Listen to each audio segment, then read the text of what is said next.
మనం ఒక్కొక్క రోజు లేచిన వేళ చెడ్డ రోజు అనుకోవాలో, లేకపోతే మన కర్మ బాలేదనుకోవాలో తెలీదండి.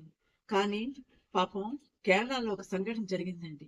అదేంటంటే ఒక బస్సు ఎక్కాడండి దీపక్ అనే వ్యక్తి. అతను ఒక బట్టల షాపులో సేల్స్ మేనేజర్ కింద పనిచేస్తున్నాడు.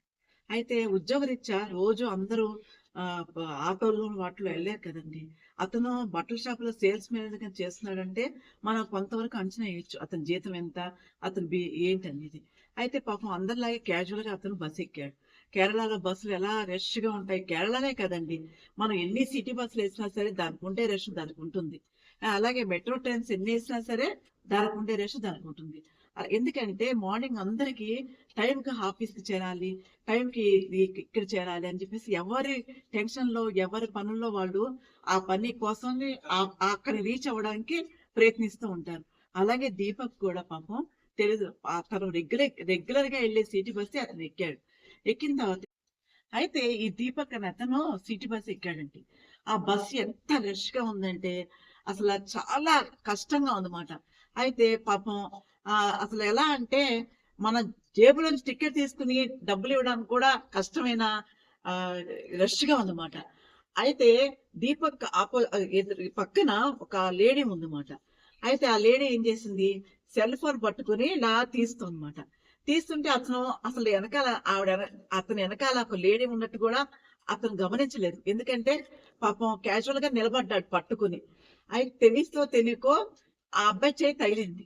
తగలంగానే ఈ అమ్మాయి ఈవిడ ఏం చేసింది, చేయి తగిలినప్పుడు గౌకుని మనం పక్కకి వెళ్తాం, లేకపోతే కొంచెం ముందుకు జరుగుతాం. అంతేగాని అసలు టికెట్ డబ్బులు కొనుక్కోవడమే రష్ గా ఉన్న ప్లేస్ లో సెల్ ఫోన్ తీసి ఆ సెల్ ఫోన్ అతను చే టచ్ చేసింది. వీడియో తీయాల్సిన అవసరం ఏంటండి? తప్పు కదా, చాలా తప్పు కదా. ఇప్పుడు నీకు గౌకున అతను తెలియక టచ్ చేశాడే అనుకుందాం, టచ్ ఇప్పుడు ఆమె బిహేవియర్ వీడియో చూడండి మీరు. టచ్ ఇలా కావాలని ఇలా వెడల్పు చేసి చెస్ట్ దగ్గర అతని చెయ్య తగలాలని ఈవిడ ప్రయత్నించింది. పాప అతని చేయి నార్మల్ గానే ఉంది, కానీ ఈవిడ కదలికలు మీరు గమనించారో లేదు. ఈవిడ కదలికలు ఎలా ఉన్నాయంటే టచ్ చెయ్యాలి, నేను అది వీడియో తీయాలి అన్నట్టుగా బిహేవ్ చేసింది. చాలా తప్పు కదండి. పాప అతను ఆ మొహం కేసు కూడా చూడలేదు. కామ్గా అతను స్టాప్ వచ్చింది, దిగిపోయాడు, వెళ్ళిపోయాడు. ఈమెం చేసింది, అదేం చేసింది, ఈవిడ సోషల్ మీడియాలో ఇన్ఫ్లుయెన్స్ అనమాట. అందుకేం చేసింది, యూస్ కోసం అంత రష్ గా ఉన్నప్పుడు కూడా సెల్ ఫోన్ పట్టుకుని వీడియో తీసి అంత గొప్ప వ్యక్తి ఈవిడ. అయితే అదేం చేసిందంటే వీడియో తీసి సోషల్ మీడియాకి పెట్టేసింది. పెట్టంగానే అది 20 లక్షల మంది జనాలు చూసేశారు. చూడంగానే ఎక్కడ లేని వాళ్ళు కూడా ఏంటి దీపక్ ఇలా చేశాడా అని వీళ్ళ ఫ్యామిలీలో తోబుట్టుల దగ్గర నుంచి ప్రతి ఒక్కరు వేరే వేరే ఊళ్ళో ఉంటారా, అందరూ ఎప్పుడూ ఒకే చోట ఉండరు. వాళ్ళ చుట్టాలు గాని ఫ్రెండ్స్ గాని ఏంటి ఇలా చేస్తాడు అనుకోలే మీ అబ్బాయి, ఇలా చేశాడేంటని వాళ్ళ తల్లిదండ్రులను టార్చర్ పెట్టడం. అయితే అసలు వాళ్ళ తల్లిదండ్రులు కూడా అసలు అర్థం కాలేదు. ఎందుకంటే వాళ్ళ అబ్బాయి బిహేవియర్ వాళ్ళకి తెలుస్తుంది కదా. ఇప్పుడు మనం చూస్తున్నాం కదండి ఫోటోలో కూడా అబ్బాయి చాలా డిగ్నిటీగా ఉన్నాడు. యూత్ ఏం కాదు, చిన్న కుర్రాడేం కాదు, ఒక 44, 42. అయితే అతని ఏజ్ 42 ఇయర్స్ అండి.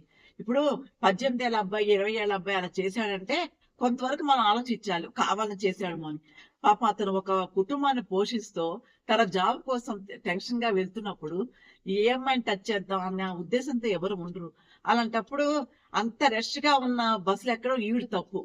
పైగా కొంతమంది తెలుసో తెలియకు ఇప్పుడు ఆడవాళ్ళ మొగ మీద కుదుపులు వస్తాయండి. ఆడవాళ్ళు మొగాళ్ళ మీద పడతారు, మొగాళ్ళు ఆడవాళ్ళ మీద పడతారు. మనం ప్రతిదీ నా మీద ఇలా పడ్డాం అలా పడ్డాం అని వెళ్ళి కంప్లైంట్లు ఇవ్వడం సోషల్ మీడియాలో పెట్టడం కాదండి. కొన్ని చూసినట్టుగా అడ్జస్ట్ అయిపోతూ ఉండాలి. అలాంటి మెంటాలిటీ ఉండాలి ఎవరికైనా. అయితే ఈ అమ్మాయి ఏం చేసింది, మొత్తం వైరల్ చేసింది అనమాట ఈ వీడియోని. చేయగానే అబ్బాయికి చాలా తలకాయ కొట్టేసేంత పని అయింది. ఎందుకంటే అతను అసలు అలాంటి ఉద్దేశంతోనే అలాంటి టచ్లు చేయలేదు. ఈ అమ్మాయి కావాలని టచ్ చేయించుకుంది. అసలు అబ్బాయి చేయి అలాగే ఉంది, కానీ ఏ పొజిషన్స్ మార్చడం వల్ల ఏమైంది, చెస్ట్ దగ్గర తగిలింది. అది ఎంతవరకు కరెక్ట్ అండి, కాదు కదా. అయితే అతను పనిచేసే చోట కూడా నమ్మలేదండి. ఎందుకంటే ఇప్పుడు మనం కొన్ని నెలల బట్టి అక్కడే ఉద్యోగం చేస్తుంటే వాళ్ళ మాటలు, వాళ్ళ బిహేవియర్, వాళ్ళు ఇచ్చే రెస్పెక్ట్ మనకు తెలిసిపోతూ ఉంటుంది. ఎవరో ఏదో అన్నారు కదా అని వెంటనే నిందలు ఏరు కదా. అలాగే చాలా కొలీగ్స్ వాళ్ళు నమ్మలేదు. నమ్మపోయేసరికి ఏమైంది, సోషల్ మీడియాలో మాత్రం చాలా మంది ఈ అబద్ధం చేసుకుని చిచి ఇంత చండాలదా, ఇంత నీచంగా ఉన్నా, ఇలాంటి అబ్బాయి కఠిన శిక్ష పడాలి, ఇవన్నీ కూడా కామెంట్లో ఇచ్చేసరికి అబ్బాయి చాలా సెన్సిటివ్ గా ఫీల్ అయ్యారు. ఎందుకంటే చేయని నేరానికి అలాంటి మాటలు పడితే ఎంత బాధాకరంగా ఉంటుందో మనందరికీ తెలుసు. అలాంటప్పుడు ఈ అమ్మాయి తన యూస్ కోసం, తనకి బాగా లైక్లు కామెంట్లు రావాలని చెప్పేసి ఉద్దేశంతో ఒక వ్యక్తిని అలాగా బలి చేయడం అనేది అస్సలు కరెక్ట్ కాదండి. ఇలాంటి మనస్తత్వం అసలు ఎవరికి ఉండదు. అయితే ఈ బస్సు ప్రయాణికులు కూడా ఏం చెప్పారంటే, అతను కావాలని చేయలేదంటే బస్సులు బాగా రష్గా ఉండడం వల్ల పొరపాటున ఏమైనా తగిలిందేమో కానీ ఇది కాదని వాళ్ళు కూడా చెప్పారు. చెప్పేసరికి ఈ అబ్బాయికి ఏంటంటే ఇంటికి వచ్చిన తర్వాత చాలా డల్ అయిపోయి ఇంక ఏం చేయాలో తెలియక ఆ అబ్బాయి ఊరేసుకుని చచ్చిపోయాడు. అది కరెక్ట్ కాదు కదండి. మన మైండ్ స్టెబిలిటీ ఉండాలి. ఇప్పుడు ఎవరో రోడ్డు మీద ఎంతో మంది ఎన్నో మాటలు మాట్లాడతారు. ప్రతిదీ మనం సెన్సిటివ్గా ఫీల్ అయ్యి మనం శిక్షించుకోకూడదు కదా. అది కొన్ని మనం తప్పు చేయనంత వరకు మన మనసు తెలుస్తుంది మనం కరెక్టే చేస్తున్నామని. అలాంటప్పుడు ఏంటండి మనం అలాగ బాధపడకూడదు. ఇద్దరు కూడా ఈ చాలా ఫైట్ చేస్తుంటే బాగుండేది స్ట్రాంగ్గా. ఏంటి అలా చేసావు నువ్వు అని చెప్పేసి. అలా కాకుండా పిరికితనంగా ఊరేసి చచ్చిపోవడం వల్ల చాలా మంది ఏమనుకుంటారు, వాళ్ళ ఇంట్లో చుట్టాలు కానీ లేకపోతే అంటే వాళ్ళంటే పడని వాళ్ళు వీళ్ళందరూ ఏమనుకుంటారు, చేసే ఉంటాడులే వాడు, అందుకే సిగ్గుపడి చచ్చిపోయి ఉంటాడు అని లేనిపోయిన నిందలన్నీ పడతాయి కదా. అలా కాకుండా తను నిరూపించుకోవాలంటే తను స్ట్రాంగ్గా ఉండాలి.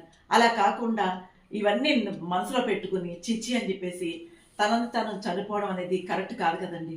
అతను చనిపోయాడు ఒక క్షణం ఆవేశంతో, కానీ వాళ్ళ పేరెంట్స్ కానీ తన భార్య పిల్లలు కానీ ఎంత ఏడుస్తారండి జీవితంతో. చిన్న తప్పు చెప్పినా సరే, ఒక చిన్న తప్పు పడింది మచ్చ, దానికే ఇంత చచ్చిపోవాలని ఇంట్లో పేరెంట్స్ వాళ్ళందరూ. ఇప్పుడు బయట ఎంతో మంది ఎన్నో చెప్పినా పేరెంట్స్ కానీ కట్టుకున్న వైఫ్కి కానీ తెలియదండి వాళ్ళ ఆయన గురించి, వాళ్ళ తల్లిదండ్రులకైతే వాళ్ళ అబ్బాయి గురించి తెలియదు.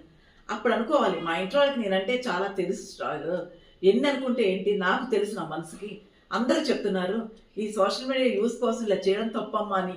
ఈయన కూడా తను పర్సనల్గా సోషల్ మీడియాకి చెప్పుంటే బాగుండేది, నేను తప్పు చేయలేదండి, ఆ అమ్మాయి వ్యూస్ కోసం లైక్స్ కోసం ఇలాంటివన్నీ తీయడం అనేది కరెక్ట్ కాదు అని చెప్పుంటే బాగుండేది.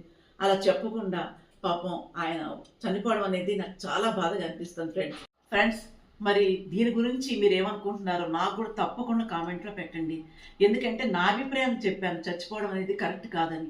మరి మీరేమనుకుంటున్నారో నాకు తప్పకుండా చెప్పాలి. ఫ్రెండ్స్ 18 సెకండ్స్ తీసిన వీడియో ఒక నిండు ప్రాణం పోయిందంటే అసలు ఎంత బాధాకరం చెప్పండి. అయితే ఈ అమ్మాయి పరమ చండాలమైన వ్యక్తిట. ప్రతి ఒక్కళ్ళు ఈ అమ్మాయిని చాలామంది కామెంట్ రూపంలో పెడుతున్నారు.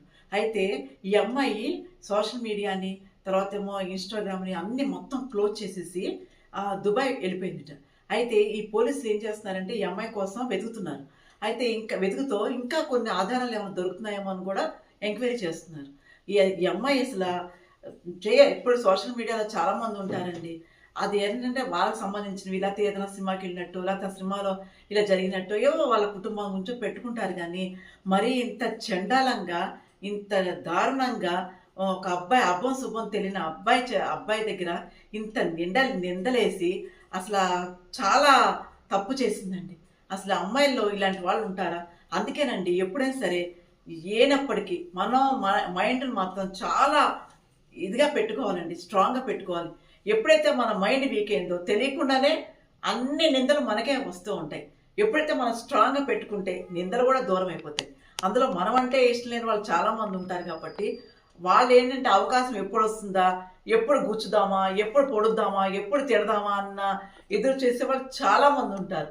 వాళ్ళకి ఒక విధంగా అవకాశం ఇచ్చినట్టే కదా.